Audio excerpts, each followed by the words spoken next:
Saúdo a igreja na graça e na paz de Cristo Jesus. Amém? Nós vamos abrir as nossas Bíblias na carta de Paulo aos Efésios, dando continuidade ao estudo expositivo nesta carta. Nós estamos no capítulo 4 hoje, do versículo 7 até o versículo 16. Será a exposição da palavra. Efésios 4, do 7 até o 16.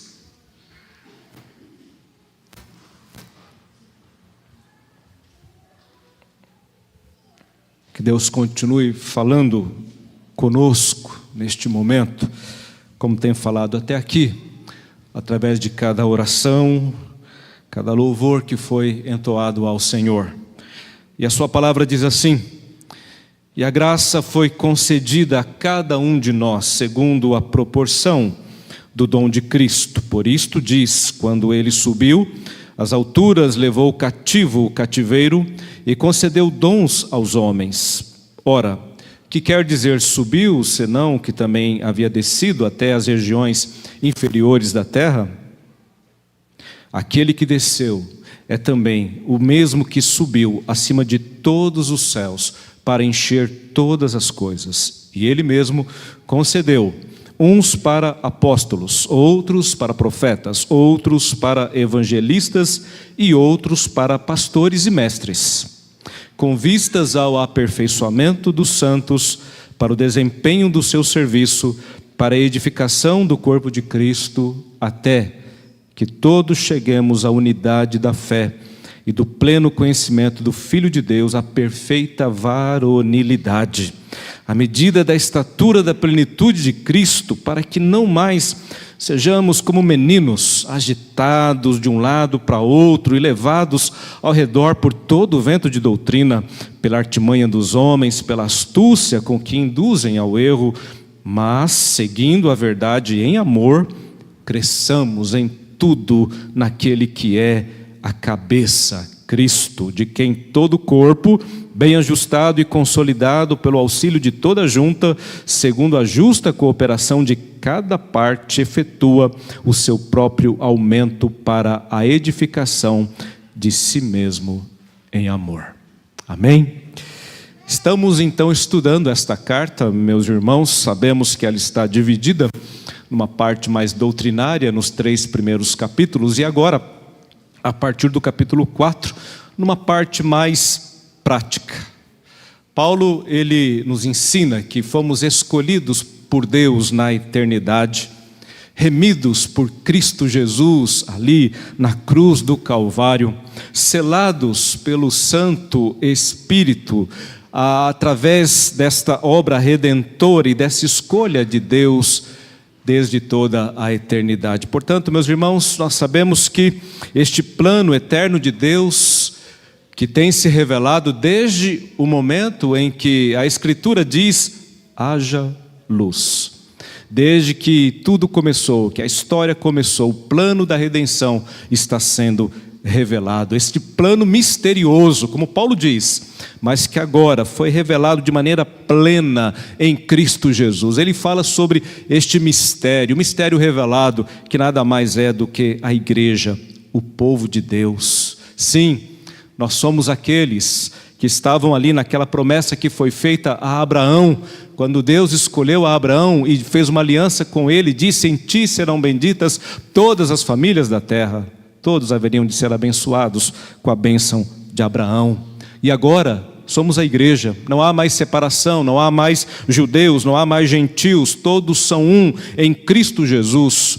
A igreja é o corpo, Cristo é o cabeça desse corpo. Paulo anuncia este evangelho, que ele chama de o evangelho das insondáveis riquezas de Cristo. E após anunciar essas doutrinas nos 3 primeiros capítulos, no capítulo 4, no primeiro versículo, ele diz, agora eu rogo a vocês que andem de modo digno da vocação a que vocês foram chamados. Ou seja, compreendendo todas estas verdades, agora andem de acordo com elas. Nós vemos, meus irmãos, aqui nos primeiros versículos do capítulo 4, que foram estudados no domingo passado, Paulo enfatizando a questão da unidade da igreja, esta revelação de Deus, esse mistério de Deus revelado que é a igreja. Paulo vai destacar nos primeiros 6 versículos aqui do capítulo 4, a respeito da unidade desta igreja. Por isso que ele termina dizendo no versículo 4, há somente um corpo, um espírito. No versículo 5, há um só Senhor, uma só fé, um só batismo, um só Deus e Pai, o qual é sobre todos, age por meio de todos e está em todos. Ou seja, esta igreja, ela é una. A repetição do um traz exatamente esta ideia de unidade.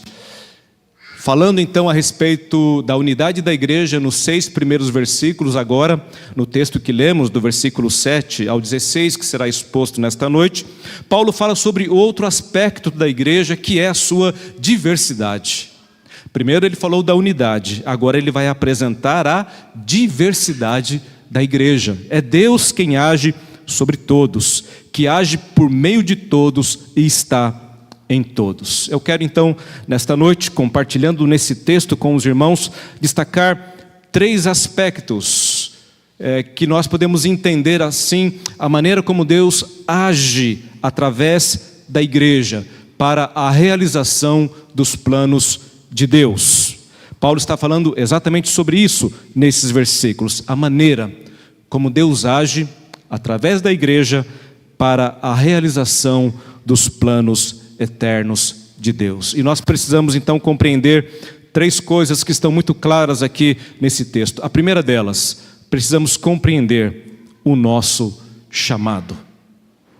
Meus irmãos, observem comigo novamente, a partir do versículo 7, porque Paulo começa dizendo assim: e a graça foi concedida a cada um de nós, segundo a proporção do dom de Cristo. Eu queria que você pensasse em primeiro lugar a respeito deste chamado. Nós somos a igreja e nós temos um chamado.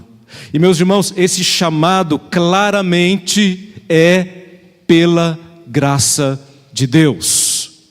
Se você ler esta carta e observar quantas vezes Paulo está trazendo a nós este ensino, ele começa lá no capítulo 1, versículo 6, falando que a nossa salvação é para o louvor da glória da sua graça.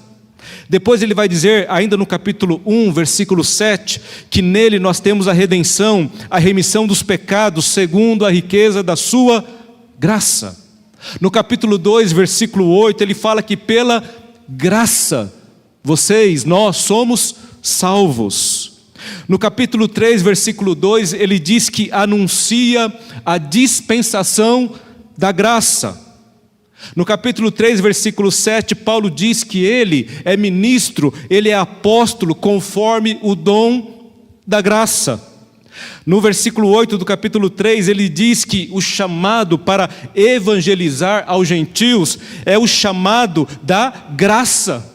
Ele recebeu esta graça de evangelizar, de pregar aos gentios. Portanto, meus irmãos, qual é o nosso chamado? O nosso chamado é o chamado da graça. Deus é o Deus da graça. Nós fomos escolhidos, nós fomos salvos, nós fomos selados pela graça de Deus. A graça nos define. A graça define você, meu amado irmão. A graça define cada um de nós que faz parte do corpo de Cristo, que faz parte da igreja. Eu gosto muito de Paulo, quando ele escrevendo aos Coríntios, ele diz exatamente isto, lá no capítulo 15, versículo 10. Ele diz assim: mas pela graça de Deus, eu sou o que sou. Olha que definição mais linda. Você pode dizer isso também. Você pode olhar para a tua vida e dizer: eu sou o que sou pela graça de Deus.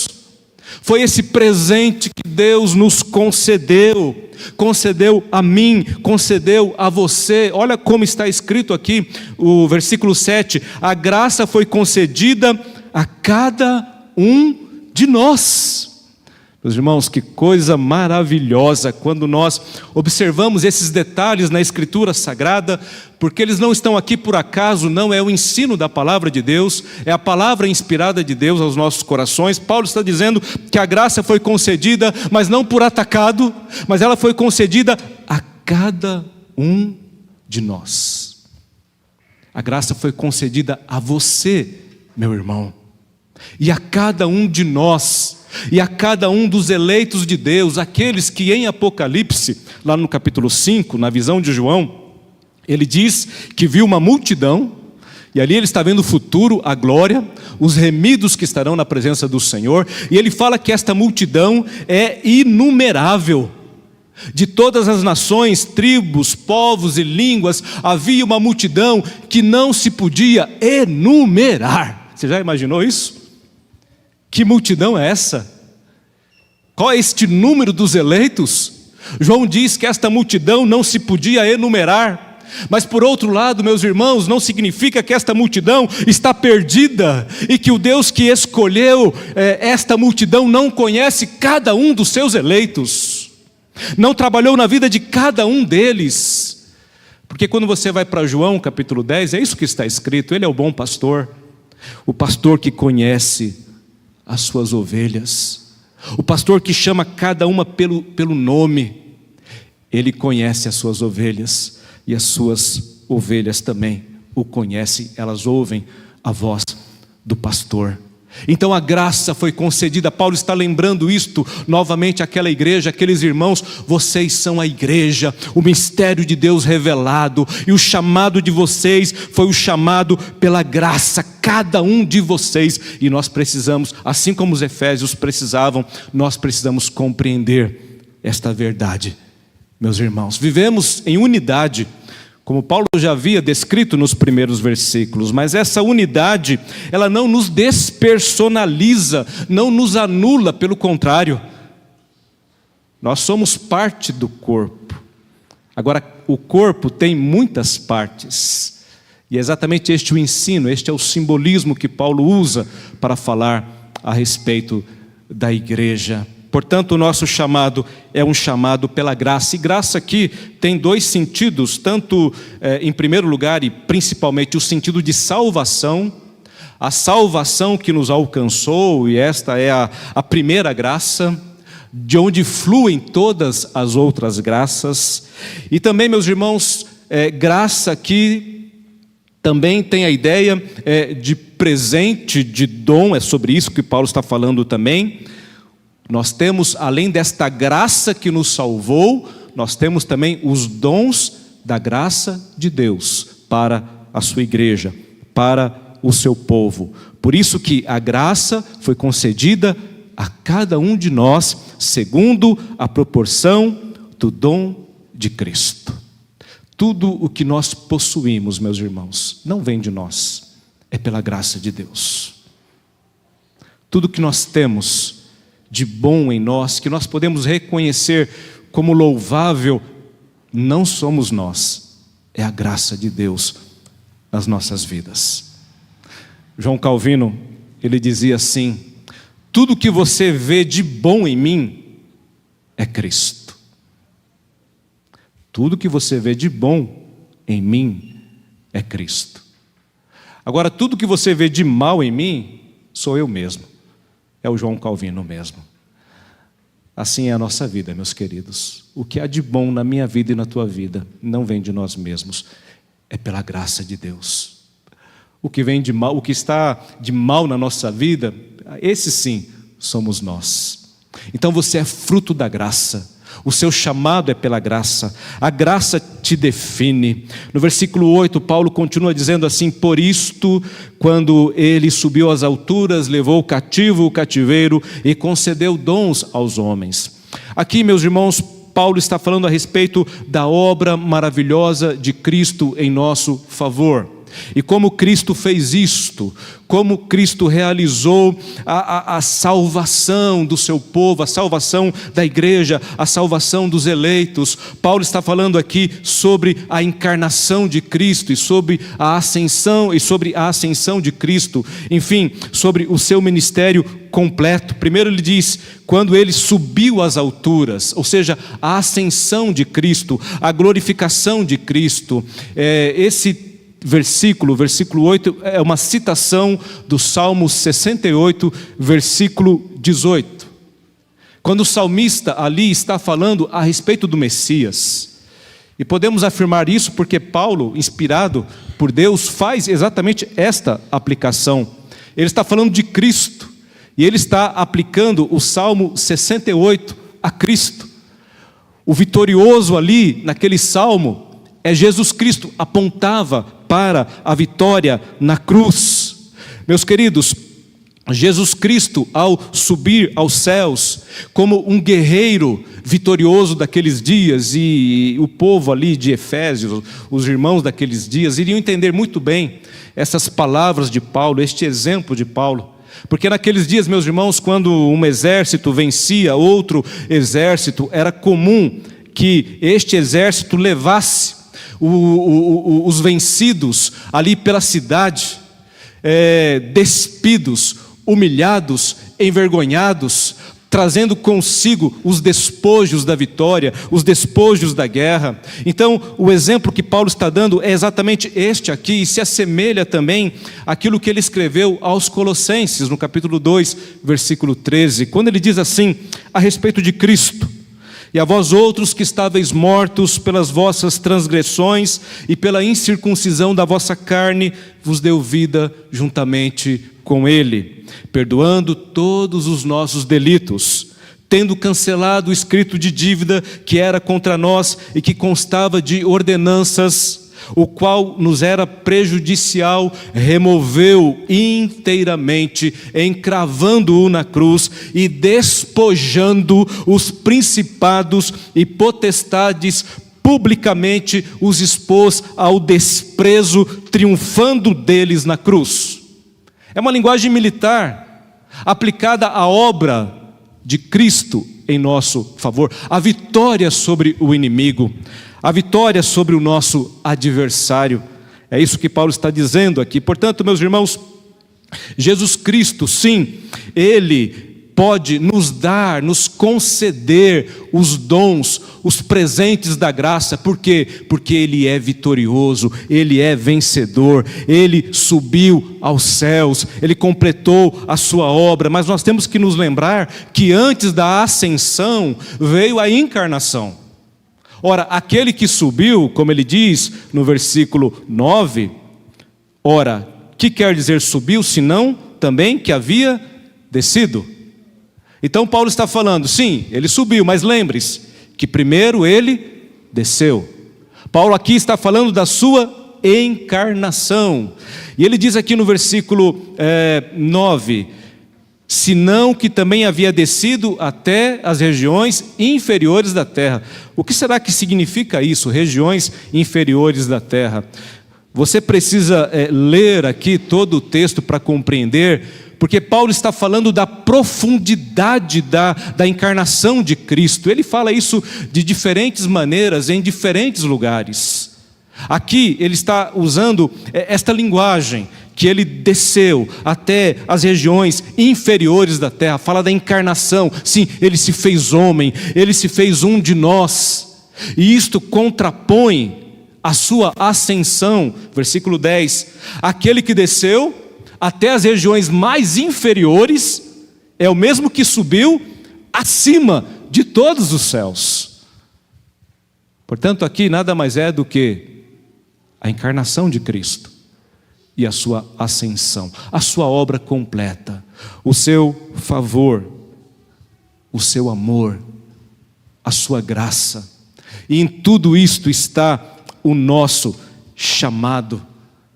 Primeira coisa que você precisa entender então, meus irmãos, é que eu e você fomos chamados pela graça. A graça nos define. Somente pela graça de Deus nós somos o que somos. Paulo está mais uma vez ensinando esta verdade à igreja, para na sequência então ensinar uma segunda verdade. Primeiro ele fala sobre esta graça, depois ele vai falar sobre a nossa capacitação. O versículo 11 ele diz assim: e ele mesmo, falando a respeito de Cristo, e ele mesmo concedeu uns para apóstolos, outros para profetas, outros para evangelistas e outros para pastores e mestres. Quando Jesus venceu, quando ele completou a sua obra, e ao subir aos céus como vitorioso, agora sim, assentado à direita de Deus Pai Todo-Poderoso, ele pode conceder estes dons aos homens. Meus queridos, o apóstolo Paulo está falando aqui que através da sua ascensão, Cristo, ele encheu todas as coisas. A subida de Cristo, a sua ascensão, não fez com que a terra e aqui ficasse vazio da sua presença. Pelo contrário, ele subiu, ele foi, mas ele encheu todas as coisas. Todas as coisas são plenas em Cristo, e aqui você precisa entender a obra do Espírito Santo. Você se lembra que o próprio Jesus ensinou a respeito do Espírito Santo. Ele disse: o Espírito virá, o Espírito será concedido.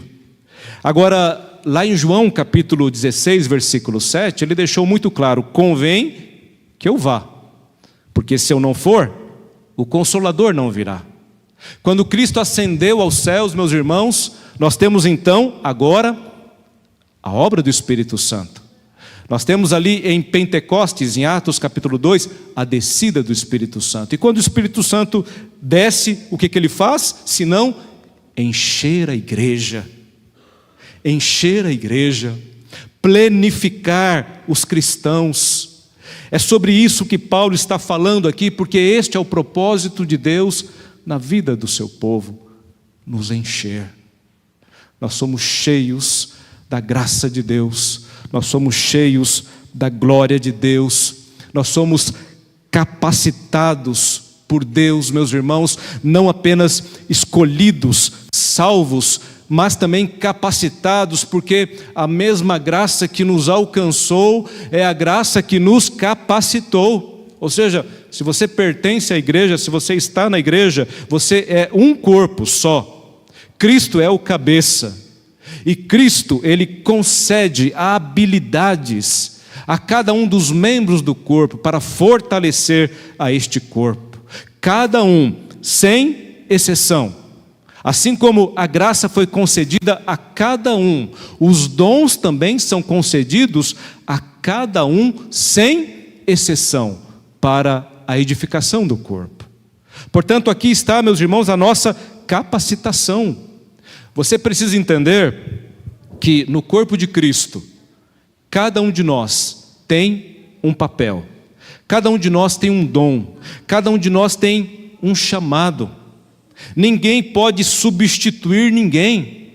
Aquilo que Deus tem para a tua vida, você não pode passar para outro, é para você. É um plano individualizado, meus irmãos. Que coisa tremenda. Assim funciona dentro da igreja.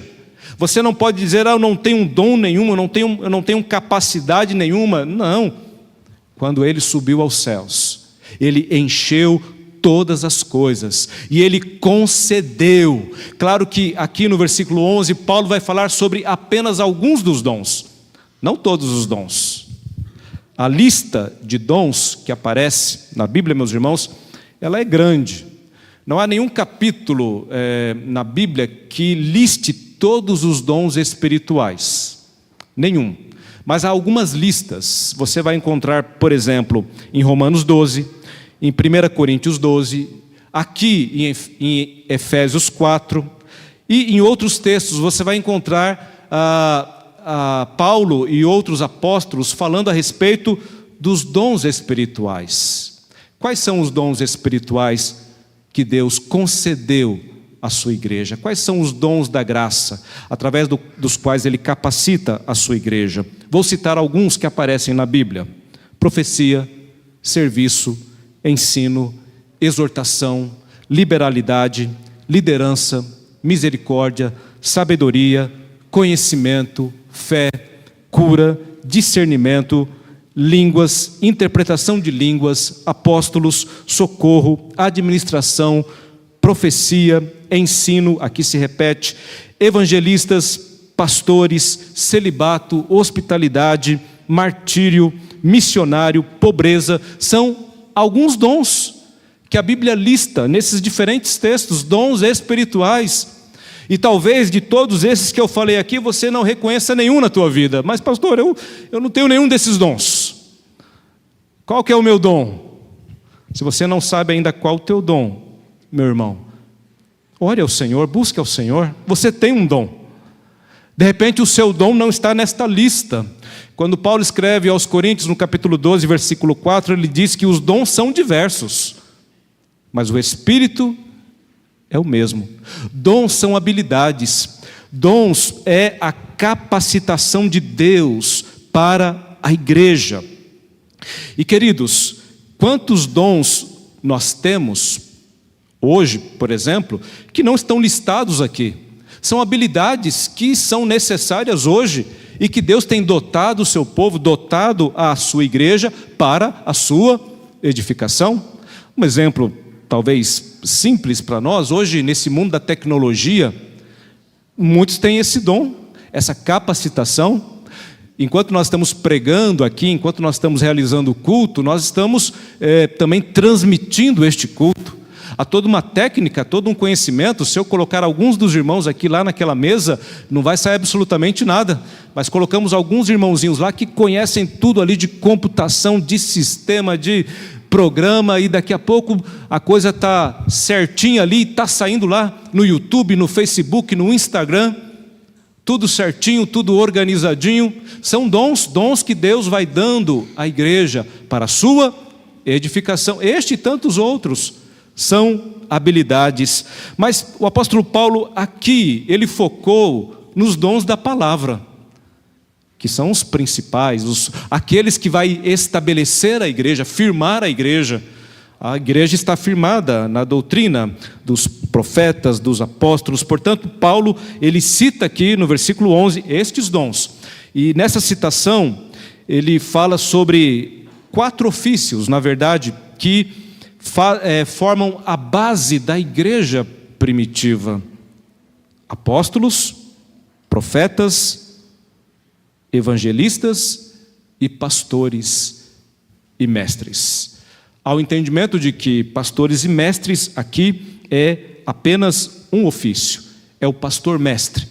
Até porque a ideia de pastor é a ideia do ensino também, então não seriam 5 e sim 4, embora alguns defendam um quíntuplo ministério aqui. Inclusive alguns defendem que esses ministérios continuam até hoje. Não é assim que nós entendemos que eles estavam presentes ali na igreja primitiva, foram a base da igreja primitiva, foram temporários, permaneceram apenas em termos de ofícios, o ofício do diaconato e o ofício do presbiterato. Até para que os irmãos compreendam também, o próprio pastor, ele é presbítero, nós somos presbíteros, por isso a nossa igreja chama-se presbiteriana, ela é regida pelos presbíteros. Certa vez eu falei isso numa classe de catecúmenos e um dos alunos ficou até surpreso quando eu falei que o pastor era presbítero, né? E de fato, esse é o nosso sistema, nós somos presbíteros. Existe o presbítero docente, aquele que ensina, e o presbítero regente, aquele que administra, mas todos têm a função de pastorear a igreja. São os 2 ofícios que nós temos e continuamos com eles de acordo com a palavra de Deus. Mas vou falar rapidamente sobre os 4 ofícios que aparecem aqui. Mas por que Paulo fala sobre ofícios se ele está falando sobre dons? Ora, meus irmãos, não há como separar o ofício do dom. O presbítero não é apenas um título, ele precisa do dom de pastorear. O diácono não é apenas um título, ele precisa do dom de servir, e assim por diante. Assim também aqui nós entendemos que esses ofícios, eles estão relacionados aos dons. Quanto aos apóstolos, quem são eles? São os 12. os 12 apóstolos. Judas traiu Jesus, foi substituído pela igreja primitiva por Matias. E depois nós temos o quê? O apóstolo Paulo, que não se considera parte dos 12. Ele mesmo diz: eu nasci fora do tempo, mas eu sou apóstolo, eu vi Jesus, eu tenho as credenciais apostólicas, mas dizemos que os apóstolos são os 12 e Paulo. Esse é o grupo apostólico, que se findou ali naquele período. Lembro os irmãos que, após a morte de... Matias foi eleito após a morte de Judas, ele traz Jesus, morre, Matias é eleito. E depois você não tem mais substituição no grupo apostólico. O grupo permaneceu ali, foram os 12. Então, essa ideia de querer trazer para hoje essa sucessão apostólica não é bíblica. Os apóstolos tiveram ali o seu tempo, cumpriram o seu propósito na história, estabeleceram a base da igreja. Paulo está falando sobre a igreja aqui, sobre a capacitação da igreja. Então, nesta capacitação, nesta base, estavam sim os apóstolos. E hoje nós somos firmados nessa doutrina. Os profetas que aparecem aqui, meus irmãos, são aqueles que transmitiam a revelação especial à igreja primitiva. As suas funções incluíam predição, exortação, encorajamento, advertência, interpretação. A doutrina deles, juntamente com os apóstolos, lançaram o fundamento da igreja. Em Efésios capítulo 2, versículo 20, lembra os irmãos, Paulo diz: edificados sobre o fundamento dos apóstolos e profetas, sendo ele mesmo, Jesus, a pedra angular. A função original deles, portanto, era falar com autoridade a palavra de Deus para a igreja nos anos que antecederam o cânon do Novo Testamento. Então, naquele momento, a Bíblia ainda não estava, o cânon não havia se completado ainda, como nós temos hoje. Então, esses homens, sim, foram usados por Deus naquele período para termos, como temos hoje, a Escritura Sagrada completa. Então, apóstolos, profetas, evangelistas, que difere muito daquilo que nós entendemos como evangelista nos dias de hoje. Quem são os evangelistas para nós? São aqueles plantadores de igrejas, missionários, pregadores de rua. Mas, meus irmãos, no Novo Testamento, evangelistas, na verdade, eram homens que serviam como assistentes dos apóstolos. Todos os evangelistas nomeados no Novo Testamento, talvez com exceção de Estevão e Filipe, eles tinham ministérios que estavam ligados à obra dos apóstolos. Barnabé, Timóteo, João, Marcos, Tito, Silas, Lucas. Os evangelistas do Novo Testamento também tinham recebido poderes sobrenaturais. Alguns deles operaram milagres, e a Bíblia fala sobre Filipe, sobre Barnabé. Os dons miraculosos naquele momento eram necessários para autenticar a mensagem do Evangelho a cada vez que havia uma nova revelação. E também nas Escrituras Sagradas, meus irmãos, os evangelistas desempenhavam tarefas específicas, como edificar determinadas igrejas, como Paulo usou a Tito, por exemplo, deixando ele ali em Creta para estabelecer presbíteros e organizar a igreja. Enfim, essa era a função dos evangelistas. E por fim, os pastores e mestres. Agora, retomando aqui, esses ofícios, eles são extraordinários. Apóstolos, profetas e evangelistas tiveram um chamado extraordinário. Eles lançaram o fundamento. Estamos então sobre este fundamento, sobre este alicerce. Não há mais, nos dias de hoje, no tempo de hoje, estes ofícios. Pastores e mestres, por sua vez, eram aqueles que estariam cuidando das igrejas, ensinando as igrejas, e o pastor precisava ser mestre, porque ele vai ensinar, ele vai exortar, ele vai conduzir o rebanho. Veja, meus irmãos, que Paulo cita aqui então esses ofícios, esses dons como a base. A igreja está sendo capacitada por meio do ensino. Não há apenas estes dons, como eu disse, há vários dons. Primeira lição, nós fomos chamados pela graça de Deus. Segunda, nós somos capacitados. Ele concedeu. Se você tem pastores fiéis, presbíteros fiéis, homens de Deus fiéis, agradeça ao Senhor. Não vem de nós, não vem da denominação, é Deus quem cuida da sua igreja, é Deus quem concede estes homens ainda hoje, e também concede dons ao seu povo, para que a sua igreja possa estar capacitada para a realização da obra de Cristo aqui na terra. Portanto, meus irmãos, aprendemos sobre o nosso chamado, sobre a nossa capacitação, e por último, ainda nesse texto aqui, qual o objetivo de tudo isto? Qual o objetivo de sermos chamados e capacitados? No versículo 12, Paulo diz: com vistas ao aperfeiçoamento dos santos.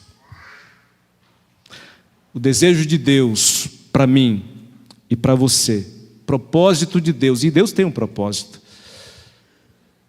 Ele nos chamou pela sua graça, Ele nos capacitou e tem capacitado desde o início homens com dons, para que nós sejamos, meus irmãos, santificados para o desempenho do seu serviço, aperfeiçoados para o desempenho do seu serviço.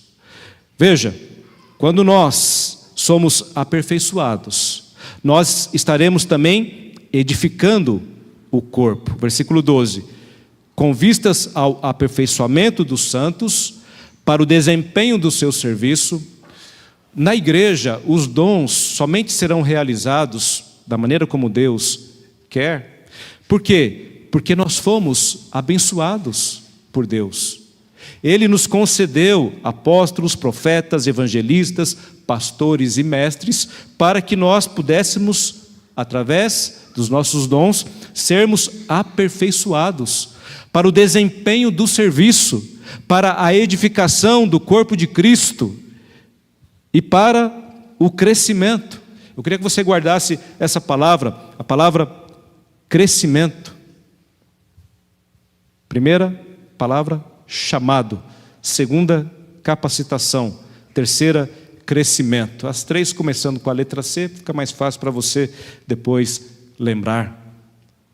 Nós fomos chamados, meus irmãos, por Deus, fomos capacitados por Ele e estamos crescendo. Este é o propósito de Deus para a minha vida e para a tua vida. Nós estamos sendo edificados. O versículo 13, essa edificação do corpo, essa edificação da igreja vai chegar aonde? Olha o que diz o versículo 13: até que cheguemos todos à unidade da fé. Veja se não é exatamente aquilo que Paulo já havia dito anteriormente. Há um só Senhor, há uma só fé, há um só batismo, há um só Deus. Nós fomos chamados, capacitados, e agora, meus irmãos, nós estamos crescendo para que nós possamos chegar à unidade da fé. Esse não é o propósito, não é o desejo de um líder humano, não é o desejo de um pastor, é o desejo de Deus para a sua igreja, que nós possamos chegar à unidade da fé. Eu vejo isso, meus irmãos, de uma maneira assim tão tremenda, porque que desafio nós temos diante de nós, no meio de tantas divisões, porque nós estamos separados, em meio a tantas denominações, que muitas vezes nem nos reconhecemos como irmãos. Parece que Deus está subdividido nas diferentes placas de igreja. Esse não é o propósito de Deus. Nós, meus irmãos, devemos caminhar na direção da unidade da fé. Isso não é ecumenismo.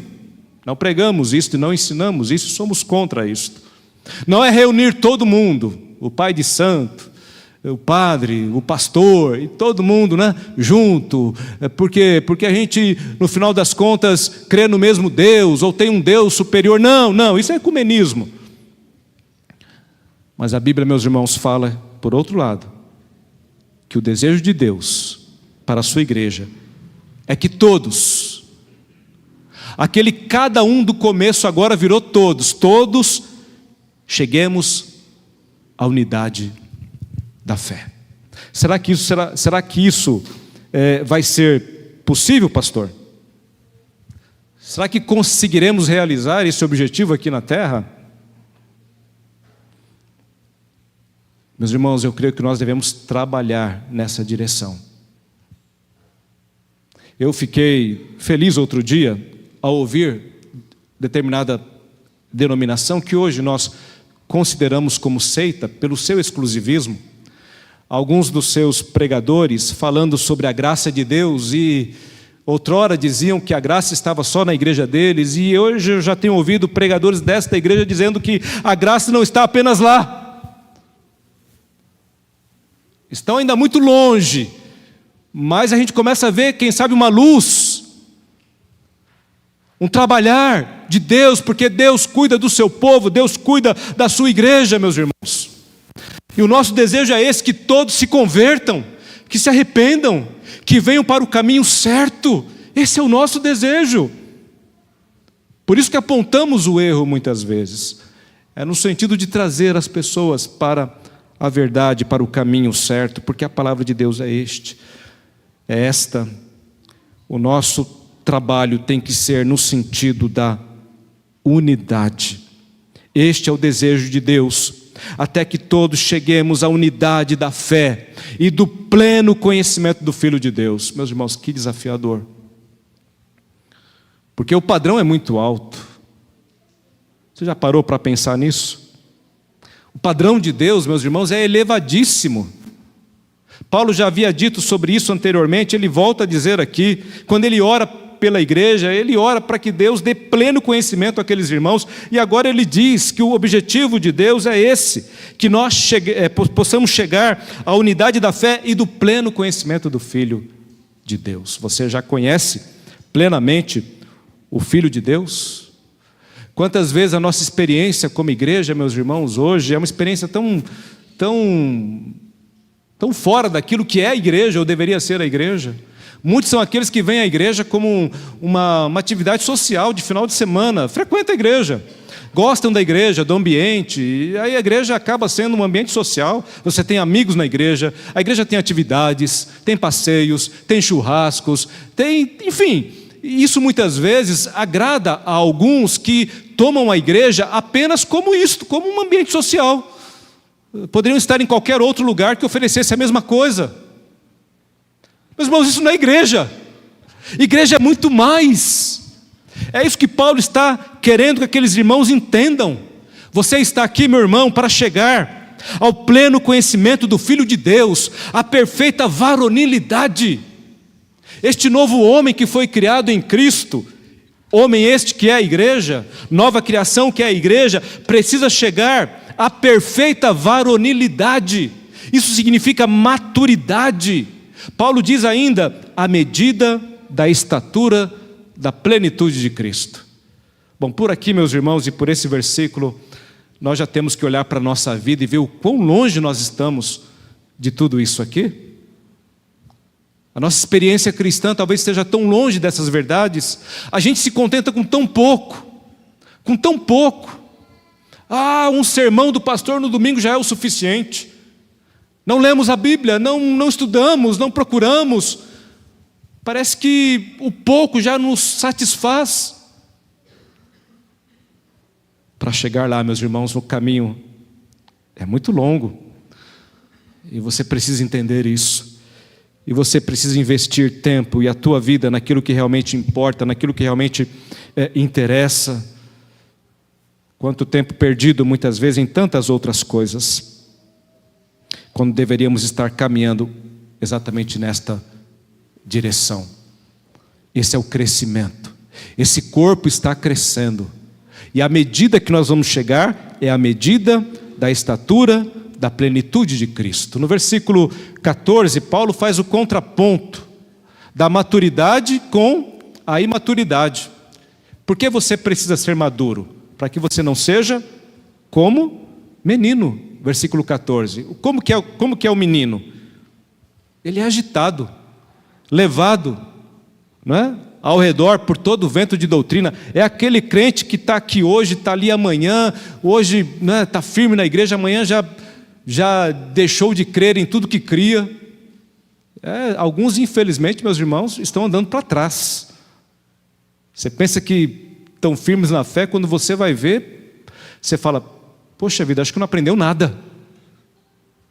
Nós precisamos crescer, meus irmãos, para que nós não sejamos como meninos, crianças. Paulo fala à igreja de Corinto: vocês são meninos, vocês são criança, vocês são inconstantes. Eu brincava, com o meu filho nessas minhas férias, com o calvinista Theo Ferreira, onde nós estávamos, tinha lá uma casa do lobisomem, né? E eu ouvi falar que em Minas tem isso, né? Eu não sabia, eu sou mineiro, não sabia que tinha essa coisa de lobisomem lá, né? E tinha lá no local onde nós estávamos a casa do lobisomem. Eu falei: vamos conhecer a casa do lobisomem, né?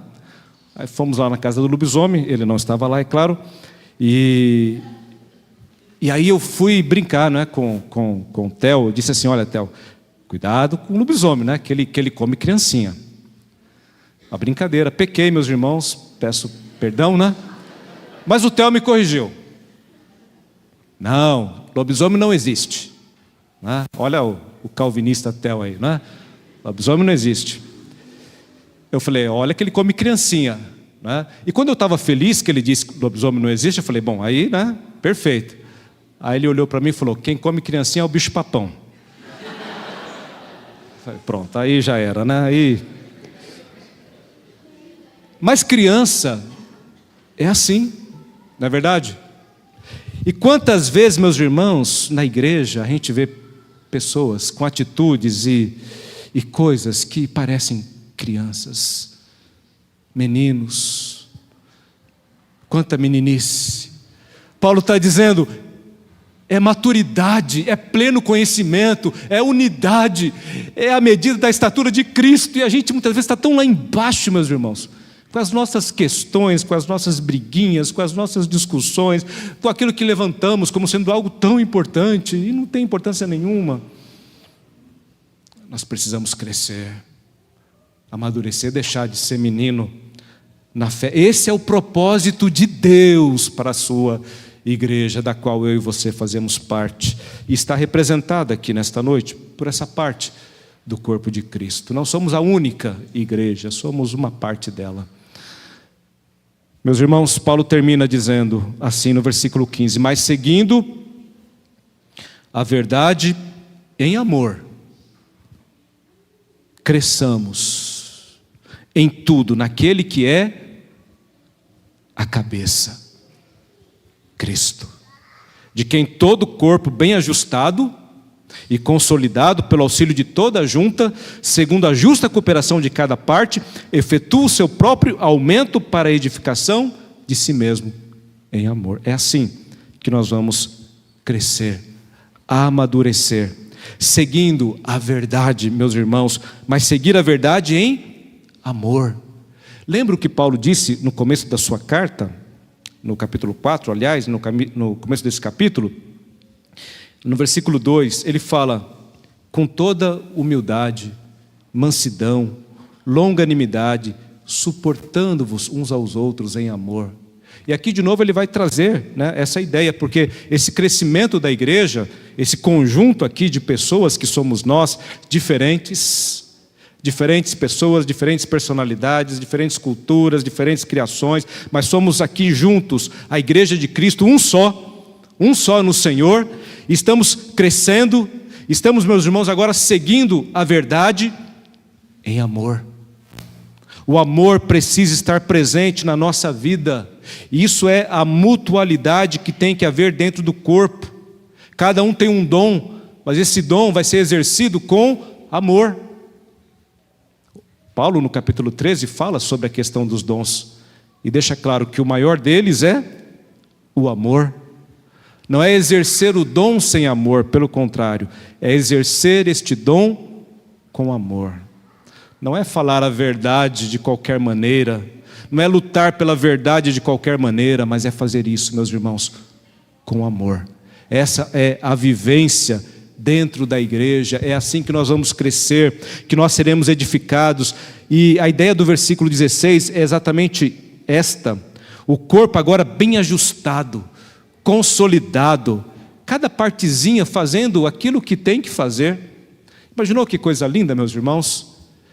Pensando como igreja local aqui, é muito desafiador pensar na igreja universal, mas pensando na igreja local, será que nós podemos viver assim? Esse crescimento, cada um de nós entendendo o nosso lugar, o nosso papel, o nosso propósito, amadurecendo, entendendo que pode haver meninos entre nós, mas que estão crescendo também e vão ser tratados com amor. E nessa justa cooperação de cada parte, o corpo vai crescendo, vai aumentando para a edificação de si mesmo em amor. É isso que Paulo está falando aqui. Primeiro ele falou da diversidade, da unidade da igreja, agora ele falou da diversidade da igreja, destacando primeiro o chamado, não é? Nós somos chamados pela graça de Deus e capacitados pela graça de Deus, e agora devemos crescer em Cristo Jesus. Que Deus assim nos abençoe, nos faça compreender essa palavra e, acima de tudo, viver essa palavra tão desafiadora, meus irmãos, para cada um de nós. Mas não é algo impossível, é a palavra de Deus, é o mandamento do Senhor.